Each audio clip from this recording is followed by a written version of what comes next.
Dans cette vidéo, je vais faire un petit résumé de tout ce que tu sais jusqu'à présent, d'un point de vue théorique, mais avant tout avec des arbres, ce qui permet de bien se représenter les choses, à mon avis en tout cas.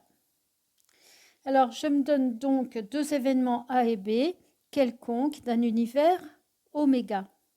Si je veux représenter la situation par un arbre, je suis tentée de faire ça. Eh bien non, c'est faux. Et pourquoi c'est faux? Bien parce que là, ça voudrait dire que les événements A et B sont des événements contraires. Et ça, rien ne nous le dit dans l'énoncé. Au contraire, ils sont tout à fait quelconques, ces événements A et B. Par contre, chacun des événements A et B eh bien, a son événement contraire, A bar et B bar, qui existent donc en même temps qu'ils existent chacun. Ainsi, l'arbre qui représente la situation est celui-ci.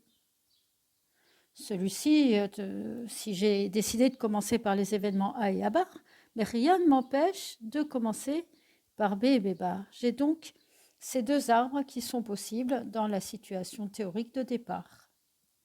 Alors pour la suite, je vais considérer que ces deux événements ne sont pas vides, sinon ça ne présenterait pas beaucoup d'intérêt, et donc leur probabilité P de A et P de B ne sont pas nulles. D'ailleurs, P de A et P de B apparaissent dans l'arbre comme ceci. De même, les probabilités des événements contraires. À partir de la deuxième étape de l'arbre, ce sont les probabilités conditionnelles qui apparaissent. Et j'ai mis de la couleur pour qu'on puisse bien s'y retrouver. Souviens-toi aussi que l'arbre nous permet d'avoir les issues de l'expérience aléatoire. Et d'ailleurs, au passage, A inter B ou B inter A, c'est exactement la même issue.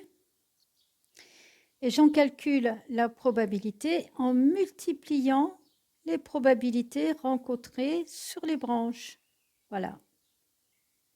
Ainsi, P de A inter B est P de A fois P de B sachant A, mais c'est aussi P de B fois P de A sachant B. Alors ici, j'ai complété les arbres avec toutes les probabilités qui apparaissent. Donc, il manquait les autres probabilités conditionnelles. Et je rajoute qu'on a bien rappelé aussi que P de A inter B est égal, d'après le premier arbre, à P de A fois P de B sachant A. Mais d'après le second, c'est aussi égal à P de B fois P de A sachant B. Je m'arrête là pour cette vidéo. Dans la suivante, on verra l'incidence du fait que deux événements A et B soient indépendants.